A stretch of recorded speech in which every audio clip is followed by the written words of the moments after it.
Hello Aries, Sun, Moon Rising and Venus Signs. Kamusta kayo? Sana po nasa mabuti kayong kalagayan. Welcome back po sa Star Tarot. At kung bago kayo rito, welcome din po kayo. Please subscribe, like, share my videos, and leave me a comment kung nakaresonate po kayo. Thank you.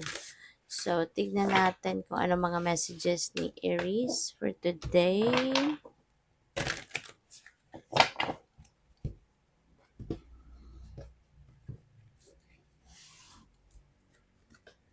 So, we have the Seven of Fire. And so, Aries, meron ditong yung parang challenging situation, po pwedeng existing na to or po pwedeng paparating pa lang, no? Depende sa inyong sitwasyon.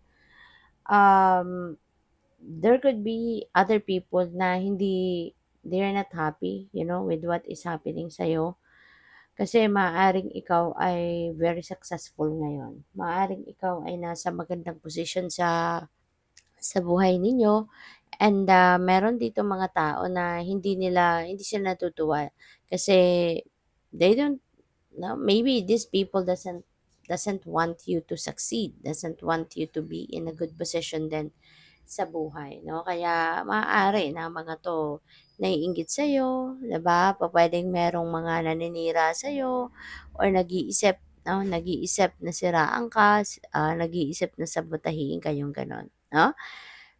Kasi kumbaga nasa top of the hill ka, tapos yung mga ano na 'to, yung mga ones na 'yan na nasa baba, those are, the people 'no, na parang tinitignan ka, tinitingala ka, pero, hindi ka tinitingala because, parang chini-cheer ka nila or pinapalakpakan ka.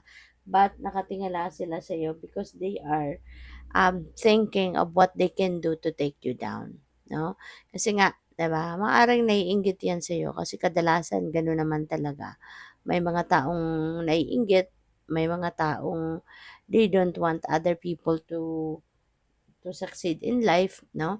Ayaw nila, 'no? May mga tao na ayaw nila ng merong mas nakakataas sa kanila or merong mga taong yung parang nagiging ka-level nila, 'di ba?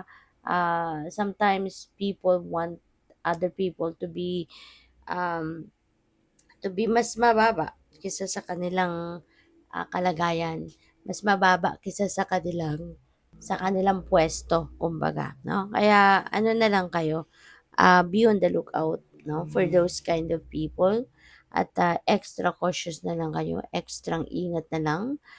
Do not share important things or important information, with other people para wala ng alam yun, wala na silang dahilan para mas mag-ano pa, mas mainggit pa lalo, gano'n, 'no?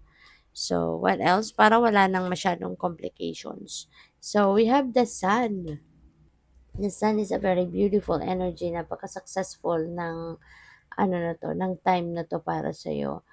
Siguro 'no, kaya kayo talagang merong mga naiinggit sa'yo kasi this is the time na aalagwa ka sa buhay. You're going to succeed 'no, in most, areas of life.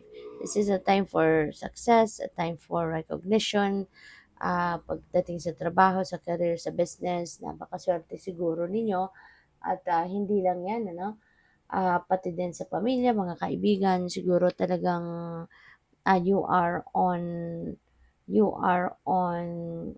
the best position 'no, kaya masaya kayo.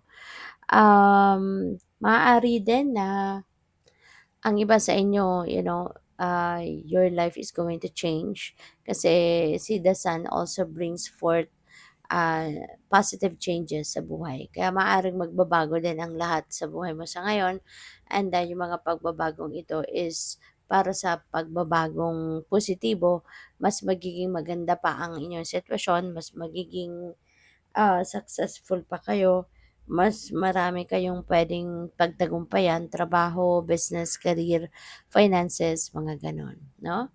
So, what else? We have Ten of Water, wow! Napakaganda rin ni Ten of Water kasi this is blessings, 'no, coming your way. Maraming biyaya, 'no, ang dadating, maraming biyaya ang dadating sa'yo, maraming biyaya pa ang ibibigay sa'yo ng Divine Universe. Hindi lang pang personal, hindi lang pang sa iyo lang 'no, kundi, pang buong pamilya ang maaaring ipadala sa'yo 'no, ng mga biyaya. Kaya mas lalo kang magiging masaya, mas lalong magiging kontentado ka, contented. This is the time also that you will be, filled with joy and happiness talaga, contented at, magiging ano ka, magiging,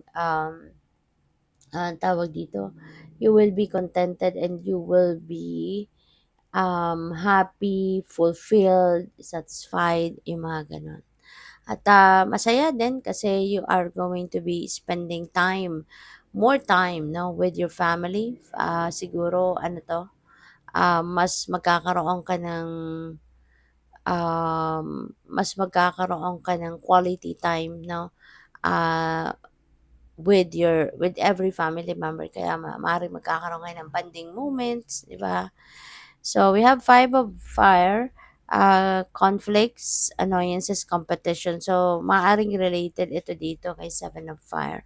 Baka ganito nga ang iyong sitwasyon sa inyong trabaho na po pwedeng may competition sa posisyon, sa oras ng boss ninyo, mga ganyan, attention ng boss ninyo, or other things, you know? Kaya nga siguro, may mga galit sa'yo or may mga inggit sa'yo, pupuwede 'no, na baka meron na silang ginagawa para, kausapin ka 'no, or pupuwedeng meron ka ng naririnig na mga paninira nila kaya siguro nabibwisit ka na sa kanila, naiinis ka na sa kanila, 'di ba? So, as much as possible, 'wag mo ng patulan, 'di ba?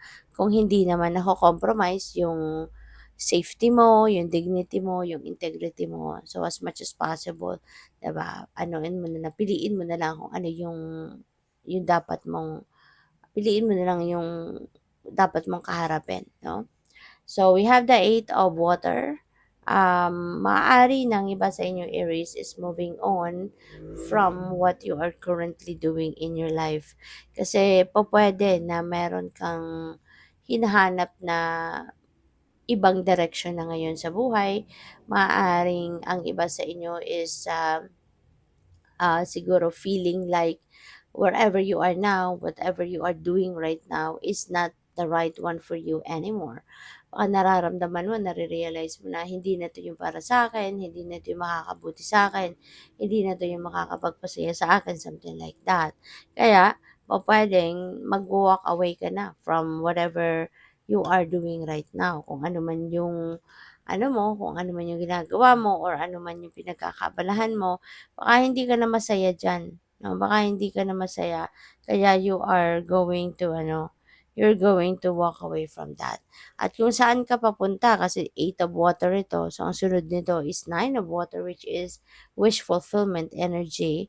So pupuwedeng you're heading towards that na 'no, towards fulfillment, towards empowerment, towards happiness, joy, yung gano'n 'no. So good luck sa'yo. Thank you for watching. Love and light. Namaste.